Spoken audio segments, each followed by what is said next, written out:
ወደ አራብሳ መሄጃ ቃጽላ ማርያም የሚባል አካባቢ መስረ ድንጋይ አስቀምጠናል። ጣፎ አደባባይ ጋር ቦታ አለን።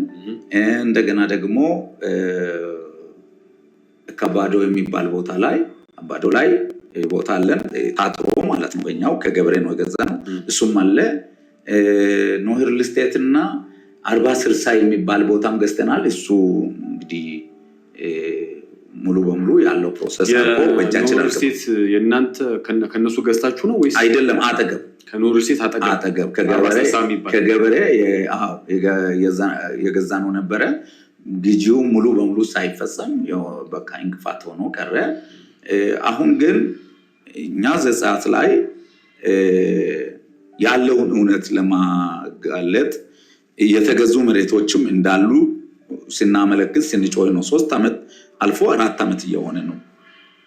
በድርጅታችን ላይ ኦዲት ስናስደርግ ለፌደራል ጸረ ሙስና ለአቃቤ ሕግ ድረስ ደርሶ ሁሉ ነገር ተደርጎ ኦዲትም ተሰርቶ መጥቷል። ኦሬዲ ፓስተር ማቴዎስና እዛ ላይ ያሉ ሰራተኞች ግብረ አበሮች ተብሎ ነው ክሱ የተመሰረተው ወይም ጥቆማ የቀረበውና